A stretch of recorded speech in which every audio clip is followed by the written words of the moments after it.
L'enfant touche 1000 euros, il s'achète des habits de 1000 euros. Il porte des chaussures même que toi-même, quand tu regardes, tu sens la présence de l'argent. Dis Amen. Amen. Oh, je pensais que tu allais dire Amen. Amen. Alléluia. Amen. Aujourd'hui, Dieu veut nous restaurer. Au-delà de toutes nos crises, au-delà de tous nos moments d'angoisse, de pleurs, tu es dans une famille, une belle famille, tu sais, tu fais tout pour leur fils. Tu leur donnes de l'amour, mais cette belle famille te déteste. Ils ne t'aiment pas. Pire, ils veulent que les enfants que tu as eus avec le frère ou leur soeur puissent échouer, qu'ils puissent être heureux. Et tu vis cela dans ton cœur. Et cela est un moment de crise. Alléluia. Mais je veux vous poser une question ce soir. Et si ce moment d'angoisse, et si ce moment de crise était une opportunité de monter. Amen. Amen. Merci. Oh my God, ils n'ont pas compris. Ils m'ont pas compris, ils m'ont pas compris. Ils m'ont pas compris. J'ai dit au-delà de toutes ces crises, au-delà de toutes ces difficultés, au-delà de tout ce que tu es en train de vivre à l'intérieur de toi, au-delà de tout ce que tu es en train de subir dans ta maison, dans la vie, dans tout ce que tu vis quotidiennement, et si c'était l'opportunité, une situation qui était vraiment présentée à toi pour que tu puisses être à la tête. Amen. Amen. Oh my God. Je répète, vous n'avez pas compris. J'ai dit, est-ce que cette situation que tu traverses, c'était l'opportunité pour toi, c'était une position pour que tu puisses monter au palais. Amen. Parce que derrière un problème se cache une élévation. Peut-être en ce moment tu traverses cette crise, ça te trouble. Mais laissez-moi vous parler de ce moment de trouble que vous vivez. Enlevez-moi ce moment de trouble. Voyez l'avenir qui est en train de se propager, en train de venir, parce que c'est derrière qui va compter. Alléluia. Amen. C'est pour cela il dit dans le livre de Psaume 23, le verset 3, il restaure mon âme. Amen. Il me conduit dans les sentiers de la justice à cause de son nom. Est-ce que ce problème que tu es en train de vivre, Dieu n'est pas en train de planifier ce problème et qu'à cause de son nom soit glorifié? Amen. Qu'on dise demain, cette femme a traversé une situation, mais derrière cette situation, elle a triomphé. Amen. Mais laissez-moi vous dire, au-delà de votre situation, au-delà de toutes sortes de situations que vous vivez, ne soyez pas amers. Il y a des personnes qui sont amères parce qu'ils vivent une situation, parce qu'ils vivent dans l'angoisse, parce qu'ils vivent dans le désespoir, parce qu'ils vivent dans les problèmes, parce qu'ils manquent en ce moment de l'argent, parce qu'en ce moment ils manquent d'affection, parce qu'en ce moment ils manquent de l'amour. Bien-aimé, au-delà de ce qu'on est en train de donner comme persécution à Jean Paulas, que ce soit à mon ministère, que ce soit dans ma vie, que ce soit dans tout, je ne désespère pas. Je crois que tout problème est en train de contribuer à mon élévation, car mon élévation est en train de se dessiner dans le nouveau jour. Car Dieu ne regarde pas ce qu'ils sont en train de faire contre moi. Tous ceux qui sont en train de planifier va contribuer à mon élévation. Joseph, ses frères l'ont vendu en pensant qu'il allait mourir, mais en le vendant, ils ont programmé son élévation. Bien-aimés, tous ceux qui vous veulent du mal sont en train de planifier votre élévation. Vos souffrances sont en train de planifier votre élévation. Vos moments de crise sont en train de planifier votre élévation. Vos moments de maladie sont en train de planifier votre moment de guérison. C'est pour cela, ce soir, ne soyez pas amers. Dieu va vous restaurer. Ce soir, ne soyez pas amers. Ce soir, n'en voulez pas à ceux qui vous veulent du mal. N'en voulez pas à vos femmes. N'en voulez pas à vos maris. N'en voulez pas à cette société. Car Dieu va contribuer ce qu'ils sont en train de faire pour votre élévation. C'est lui qui t'a maudit hier, demain il te bénira. Celui qui t'a injurié hier, demain il te lèvera. Car le temps est arrivé où Dieu va nous restaurer. La Bible dit, il restaure mon âme. Mon âme ne va jamais rester dans la tristesse. Mon âme ne va jamais rester dans l'angoisse. Mon âme ne sera pas triste. Je ne vais pas verser les larmes sur mon lit. Cette femme ne va pas me rendre triste. Cet homme ne va pas me rendre triste. Cette maladie ne va pas me rendre triste. Le chômage ne va pas me rendre triste. Car il reste en quoi? Mon âme. Car il restaure quoi? Mon âme. Mon compte en banque ne sera pas moins 0, moins 70 ou non moins. Mon compte en banque sera restauré. Amen. Ma maison sera restaurée. On dira, voici une maison qu'on veut habiter. Ma maison aussi sera restaurée. D'autres vont écrire le livre d'amour. Moi aussi, je vais écrire mon livre d'amour. Car ma vie sera restaurée. Il restaure mon âme. Il restaure mon âme. Mes enfants seront restaurés. Leurs enfants sont intelligents. En ce moment, mon enfant, son intelligence est en train d'avoir un moment de bug. Aussi, mon enfant sera restauré, il sera intelligent. Amen. Il restaure mon âme. Il restaure mon âme. Il restaure mon âme et il me conduit dans les sentiers de la justice à cause de son nom. La question que je veux vous poser, est-ce que cette situation n'est pas pour un temps, pour te faire parvenir à la royauté?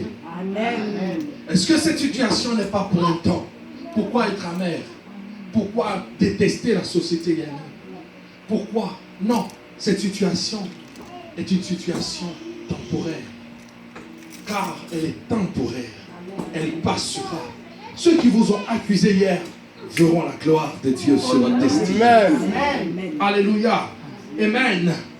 Il se pourrait, alléluia, que votre crise soit le catalyseur, alléluia, pour propulser votre avenir. Alléluia. Dis à ton voisin, tes angoisses, c'est un moment pour détruire certaines choses en toi. Alléluia. Dis à quelqu'un, ne reste pas longtemps dans tes angoisses. Ne sois pas amer.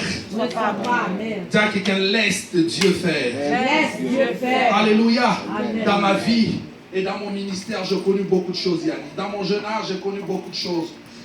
Dans mon ministère, j'ai connu beaucoup de choses. J'ai été abusé par des pasteurs en me donnant beaucoup d'espoir, où j'ai donné beaucoup de confiance. Alléluia. J'ai été même souvent été brisé. J'ai été maltraité. J'ai été trahi même par des fidèles. J'ai été humilié par des gens. J'ai reçu des coups. Des gens qui étaient avec moi, Martin Midi Soir, qui ont mangé à ma table, qui m'ont insulté. Il y a des gens avec qui j'ai prié pour eux. J'ai communiqué la grâce de Dieu. Après, ils ont changé de nature avec moi. Dans mon ministère, j'ai tout vu. Dans mon église, ici, même ici à Vergalan, j'ai tout vu. J'ai des gens qui sont arrivés, que j'ai tendu la main, mais qui m'ont tendu la main gauche. Il y a des gens avec qui je priais pour eux, qui ont dit non, nous ne venons plus parce que voilà une décision arrivée qu'il a prise, parce qu'il aime une telle personne. Non, parce que simplement telle chose est arrivée, dont je dois m'angoisser. Non, je ne m'angoisse pas. Même s'il y a 2 ou 3 personnes, je glorifie Dieu, car au-delà de tous ces choses, Dieu est en train de planifier une nouvelle gloire qui s'annonce. Est-ce que je parle à une personne? Amen. Amen. Alléluia. J'ai connu pas mal de choses. Dans ma famille, j'ai connu l'abandon. J'ai connu l'oubli. J'ai connu le brisement. Dans ma famille, j'ai connu l'abandon. J'ai connu le brisement. J'aurais voulu être et peut-être quelque part. Bien aimé, souvent je dis, pas dans le but souvent de rappeler des choses. Moi, ma mère, elle est décédée à 13 ans. J'ai connu mon père que j'avais 27 ans. Donc imaginez. Et je sors d'une famille où j'étais le seul. Je n'avais pas le même père. Donc imaginez-vous. Et ma scolarité, c'était ma mère qui devait financer. Et vous savez, en Afrique, on vous déteste. On vous déteste. Amen. Donc j'étais comme pour moi un enfant pas maudit. Alléluia. Mais Dieu n'avait pas dit un dernier mot sur ma vie. Amen. Peut-être qu'on avait dit mon avenir allait être hypothéqué. Mais Dieu n'a pas dit mon avenir allait être hypothéqué. Ça pour cela, crois, il faut croire en toi. Il faut croire en toi ce soir. Dis à quelqu'un, crois en toi. Car le Seigneur va te restaurer. Amen. Oh, qui croit à la restauration divine ce soir? Amen. Oh, qui croit à la restauration divine ce soir? Amen. Qui croit à la restauration divine ce soir? Amen. Qui croit que Dieu va restaurer sa vie? Amen. Dieu va restaurer notre église. Amen. Dieu va restaurer notre église. Amen. Et il a commencé. Vous voyez, j'ai changé notre testo chaque matin. Le temps de la restauration quoi? Du CCRI. C'est prophétique. Et Dieu est en train de dessiner les choses. Amen. Alléluia. Amen. Amen. Prenons Ésaïe 45. Ésaïe 45. Dis à ton voisin, Dieu va te bénir. Dieu va te bénir. Ne te décourage pas. Ne te décourage pas. Peut-être qu'en ce moment, une femme t'humilie, une femme t'insulte, une femme ne croit pas en toi. Elle te maltraite. Bien-aimé, après ces injures, la gloire de Dieu arrive. Amen. Alléluia. Il faut prendre Ésaïe 45, verset 5. Il a la parole du Seigneur. Je suis l'Éternel, Je suis l'Éternel. il n'y a point d'autre. Il n'y a point, dis avec moi, il n'y a point d'autre. Il n'y a point d'autre. Mhm. À part moi, À part moi, il n'y a point de il Dieu. n'y a point de Dieu. Je t'ai saint Je te sens, afin que tu me connaisses. afin que tu me connais. Dis à quelqu'un, je te sonde. Je te saint. Dis à quelqu'un, je te sens. Je te saint Avant quoi? afin que tu me connaisses. Avant que tu me connaisses. Dis à quelqu'un, touche au concours au bien de ceux qui aiment Dieu. Amen. Amen. Alléluia. Amen. Dis, Dieu a quelque chose avec toi. Dieu a quelque chose à Dis, je suis l'Éternel. Je suis. Il n'y a point d'autre. Il n'y a point d'autre. Bien-aimé, au-delà de tout ce qui peut vous arriver, vous pouvez aller dans une église en disant, comme il y a la foule, je vais me sentir en paix. Vous allez peut-être aller voir quelqu'un d'autre pour vous faire un livre, mais vous ne serez jamais en paix. En dehors de tous vos problèmes, celui qui a la solution de vos problèmes, il n'y a que Jésus. Amen. Amen. Oh, je veux que vous dites plus fort Jésus. Jésus. Il n'y a que Jésus. Il n'y a que Jésus. Il n'y a que lui qui est la solution. Il n'y a que lui. Il n'y a que Jésus-Christ de Nazareth qui est la solution. Il n'y a que Jésus. Il n'y a personne d'autre. Il n'y a personne d'autre. Laissez-moi vous dire, même des livres que vous êtes en train de lire ne peuvent pas vous donner de solution. Amen. Même pas quelqu'un ne pourra vous donner une solution. Même pas un écrivain, même pas quelqu'un qui a écrit une histoire qui ressemble à votre histoire qui peut vous donner une solution. Celui qui est censé vous donner une solution, c'est notre Père dans les cieux qui s'appelle Jésus-Christ de Nazareth. C'est lui qui a la clé de notre solution ce soir. Amen. C'est celui qui a la clé de notre solution. Il nous connaît mieux. Il sait ce que nous vivons. Il sait ce que nous traversons. Et ce que nous traversons est pour sa gloire. Afin que son nom soit élevé. Dis avec moi, afin que son nom soit élevé. Alléluia. Et c'est pour cela ce soir, je veux que tu comprennes une chose. Que Dieu a un plan pour toi, Vladimir. Amen. Amen. Dis à quelqu'un, Dieu a un plan pour moi. Dieu a un plan pour moi. Le plan de Dieu n'est pas le plan des hommes.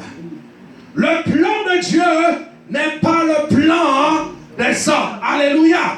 Bien-aimé, c'est pour cela aujourd'hui je vais vous parler d'une femme d'exception. Une femme dans la Bible qui était une femme de valeur, qui était une femme de caractère, une femme qui a reçu beaucoup de coups, une femme qui a été méprisée, une femme qui a été détruite dans son amour, une femme qui a reçu beaucoup de coups. Mais cette femme n'a jamais été amère vis-à-vis de cette société. C'est pour cela que je vais annoncer à quelqu'un, quel que soit ce que tu vis, ne sois pas amer dans ton foyer. Quel que soit ce que tu vis, ne sois pas amer dans ta maladie. Que ce soit ce que tu vis, ne sois pas amer. Dis à quelqu'un, ne sois pas amer. Ne sois pas amer. Prends la situation Prends la situation comme étant l'opportunité comme étant que l'opportunité Dieu te donne que Dieu pour accéder au trône. pour accéder au trône. Et cette femme dont je vais vous parler ce soir a vécu plusieurs situations.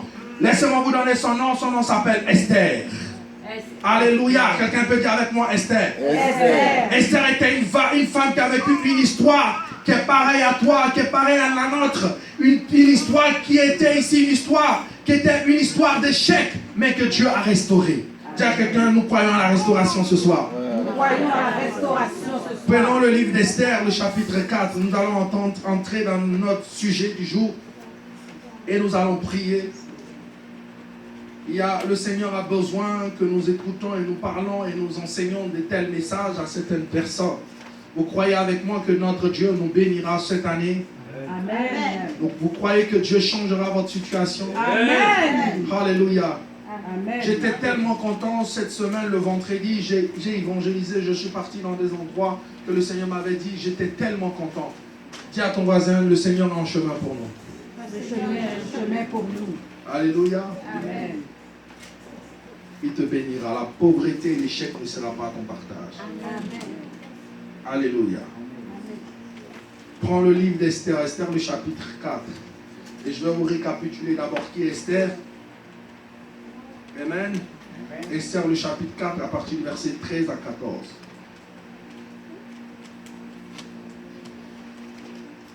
Amen, nous allons lire la parole. Mardoché il répond à Esther. Ne t'imagine pas que tu échappes. Non, nous prenons d'abord la partie du verset 1 pour que nous connaissions l'histoire de cette dame d'abord. C'est 4, Non, le verset 1.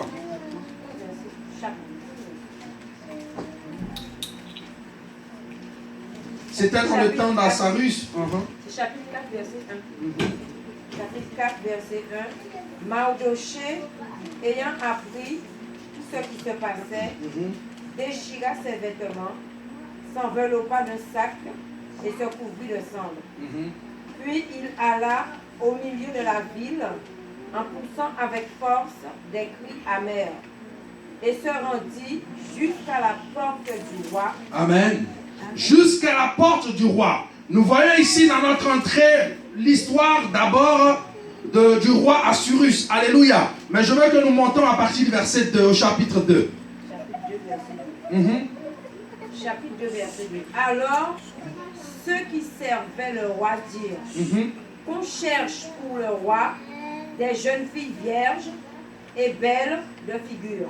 Que le roi établisse dans toutes les provinces de son royaume des commissaires chargés de rassembler toutes les jeunes filles vierges et belles de figure à Suse, la capitale, dans la maison des femmes, sous la surveillance des guets, eunuques du roi et gardiens des femmes, qui leur donnera les choses nécessaires pour leur toilette. Amen. Continue. Et que la jeune fille qui plaira au roi devienne reine à la place de Vashti. Cet avis eut l'approbation du roi et il fit ainsi. Il y avait à Suse, la capitale, un juif nommé Mardoché. Écoutez, un juif nommé quoi? Mardoché. Fils de Jaïr. Fils de Jaïr. Fils de Chiméi. Fils de Chiméi. Fils de Kis. Fils de Kis. Homme de Benjamin. Homme de Benjamin. Qui avait été amené. Qui avait été amené de Jérusalem. Parmi les captifs. Déportés. Avec Jéconia. Écoutez bien, donc ça veut dire que la famille de Ruth ici était une famille qui a été quoi? Déportée. Amen. Continue. Esther, pardon.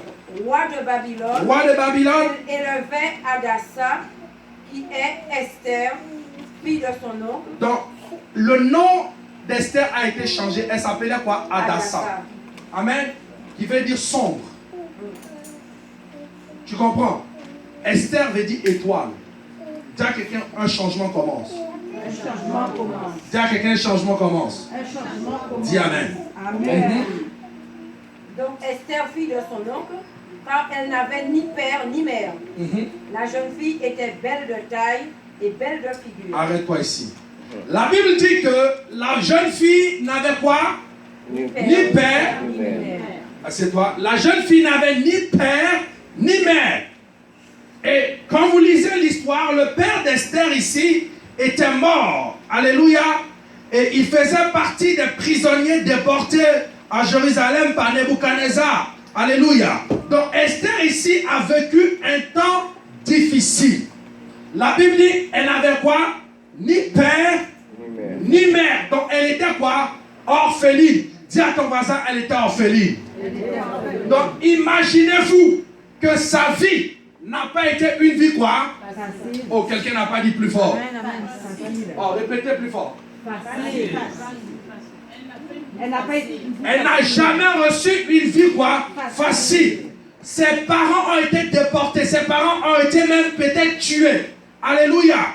Amen. Et Esther était quoi? Une orpheline. Sa vie n'a jamais été facile. Sa vie a été difficile. Sa vie a été une vie d'esclavage, une vie d'oppression depuis son enfance. Esther n'a pas reçu une vie normale dans cette société. La vie ne l'a pas souri tel que cela sourit à d'autres personnes. Sa vie a été une vie de tristesse depuis son enfant. Elle a vu peut-être son père mourir. Elle a vu sa mère mourir. Elle a vu ceux qu'elle aimait subir. Elle-même, elle a été livrée en esclavage. La vie n'a pas été rose. Bien-aimés, laissez-moi vous annoncer ce soir que votre vie est pareille à celle d'Esther. Tout ce qui est une vie de souffrance, derrière se cache une élévation. Amen. C'est pour cela, si vous voyez quelqu'un qui est en train de marcher, ne vous moquez pas de lui. Derrière lui se cache une grande élévation.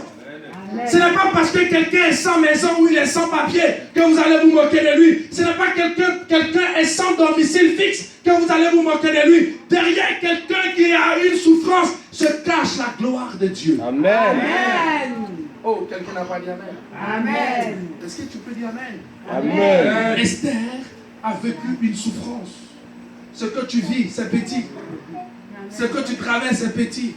Elle a vu sa maman mourir. Elle a vu son père mourir. Elle a vu sa destinée être vendue. Elle a vu l'esclavage dominer sa génération. Elle a vu que son avenir n'avait pas d'issue de sortie. Mais ce qui m'a plu chez cette sœur, c'est que Esther n'a jamais été quoi? Amère. Quelqu'un n'a jamais été amère. Alléluia. Elle n'a jamais été amère.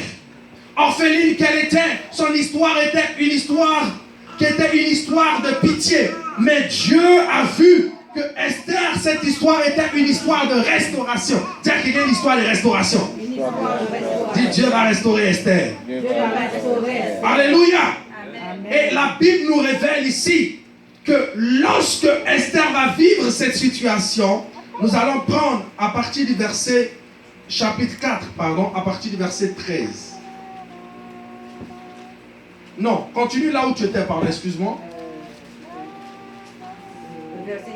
Le verset 8 dit: à la mort de son père et de sa mère, Mardoché l'avait adopté pour fille. Mardoché l'avait adopté pour fille. Lorsqu'on eut publié l'ordre du roi et son édit, et qu'un grand nombre de jeunes filles furent rassemblées à Suse, la capitale, sous la surveillance d'Hégaï, Esther fut aussi prise et conduite dans la maison du roi sous la surveillance d'Hégaï, gardien des femmes. Alléluia. Amen. Continue. La jeune fille lui plut et trouva grâce devant lui. La jeune fille lui plut et trouva quoi?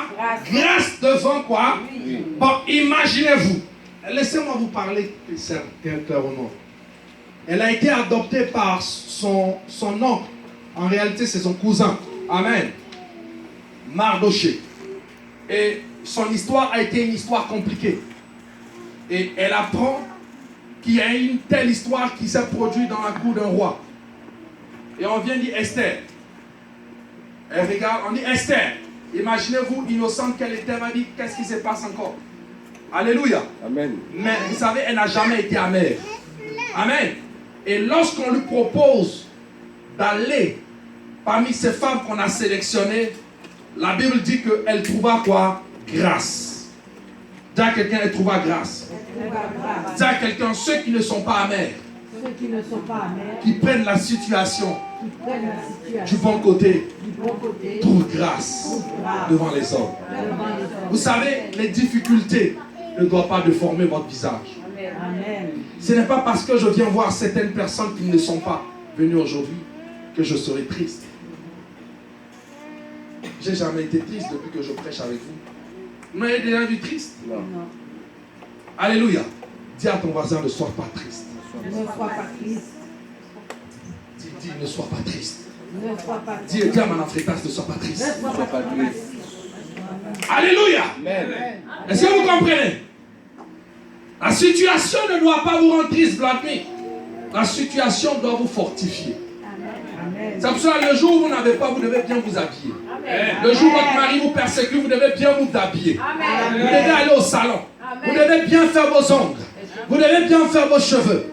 Vous devez bien mettre votre parfum. Lorsqu'il arrive à la maison, inondé de parfum. Amen. Lorsqu'il est dans sa colère, il sent l'odeur du parfum. Et vous passez devant lui, dites Amen à bien. Parce que la gloire de Dieu est dans votre vie. Amen. C'est pour cela, ne prenez pas les problèmes à un niveau exagéré. Ne déformez pas votre visage. Ne laissez pas votre problème dominer votre destinée. Esther était une femme qui n'était pas amère. Dis à ton voisin, ne sois pas amère. Ne sois pas amère. Alléluia. Amen. Et la Bible nous révèle ici, continue l'histoire, Donc, verset. il y a à partir du verset 10. Esther ne fut connaître ni son peuple, Ni son peuple, ni sa naissance, ni sa naissance. car Mardochée lui avait défendu d'en parler. D'en parler. Alléluia. Donc imaginez-vous qu'elle arrive dans une atmosphère où tout l'a été quoi? Tout l'a été quoi? Défendu. Alléluia. Donc tu arrives dans un endroit, tu changes même d'identité. Quel sort, quel moment, quelle tristesse. Ça veut dire, elle rentre dans une maison incognito, et même si on lui pose ses origines, elle est obligée de quoi? De se taire. Mais imaginez-vous que si c'était les rebelles de maintenant, elle allait faire quoi? Elle allait quoi? Se révolter. Mais là encore, elle n'a pas été quoi? Amère. Dis à quelqu'un, ne sois pas amère. Ne sois pas amère. Dis à quelqu'un, ne sois pas amère. Ne sois pas amère. Asseyez-vous bien. Dis, ne sois pas amère. Ne sois pas amère. Dis, ne sois pas amère. Ne sois pas amère. Alléluia. Amen. Amen. Que Dieu vous bénisse. Alléluia. Et l'histoire continue. Et chaque jour, Et chaque jour, Mardochée allait et Mardochée et allait, venait devant la cour, et venait et allait devant la cour. de la maison des femmes Mhm. pour savoir comment se portait Esther et comment on la traitait. Alléluia. Je vais vous donner une révélation. Amen. Dites-moi. Esther, sa vie n'est pas une vie simple. Là, on l'a amené dans une cour. Et la Bible dit qu'ils ont invoqué, ils ont ramené ici plus de 127 concubines. 127, pardon, filles, belles. Alléluia. De province, dans tous les provinces, ils ont choisi les belles filles. Donc là, déjà, il y a un autre problème encore qui quoi? Ah, vous ne parlez pas ou quoi? Il y a un autre problème quoi? Répétez plus fort. Il y a un autre problème quoi? Qui s'installe. On l'amène dans une affaire, elle n'est pas seule. Elle trouve quoi? Plusieurs quoi? Concurrentes. Donc sa vie n'est pas une vie quoi? Sainte. Là encore, elle pouvait se plaindre. Parce qu'elle va dire, attends, vous m'amenez au milieu de tellement de filles, je préfère dans mon coin, et vous me ramenez au milieu de plusieurs filles. Donc là encore, sa vie quoi? N'est pas simple. Parce que entre vous les femmes, il y a les regards. Là encore, sa vie quoi? N'est pas simple. En plus de cela, avant qu'elle puisse rencontrer ces 127 filles de province, alléluia, elle va encore envahir une femme qu'on appelle quoi? Vachi. Alléluia. Amen. Prenons le livre de Esther, le chapitre 1, à partir du verset 11. Il y a à partir du verset 11. D'amener en sa présence la reine Vachi avec la couronne royale pour montrer sa beauté au peuple et aux grands. Alléluia. Amen. La Bible dit quoi? La reine Vachi qui était à l'époque la reine d'Assyrus, alléluia, était quoi? Belle. Oh, vous ne répétez pas avec moi. Elle était quoi? Elle était moche. Elle était belle de figure. Ça veut dire, elle va affronter quoi? Les 127 femmes. En plus, elle va affronter quoi? La beauté de quoi? Vache. Ça veut dire, sa vie n'est pas quoi? Simple. Dis à quelqu'un, la vie est faite de compétition. Maintenant, cette compétition, si tu as la grâce, c'est toi qui vas sortir vainqueur. Amen. Oh, quelqu'un n'a pas dit amen. J'ai dit, si tu as la grâce, c'est toi qui vas sortir vainqueur. Amen. Mais au-delà de toutes ces choses, Esther n'a pas gardé une vie amère. Mais il y a une révélation que je veux vous donner ce soir, afin de pouvoir partager l'histoire d'Esther avec vous. Prenons le livre de Joël, le chapitre 2, à partir du verset 25, avant de revenir dans l'histoire d'Esther. Joël, le chapitre 2,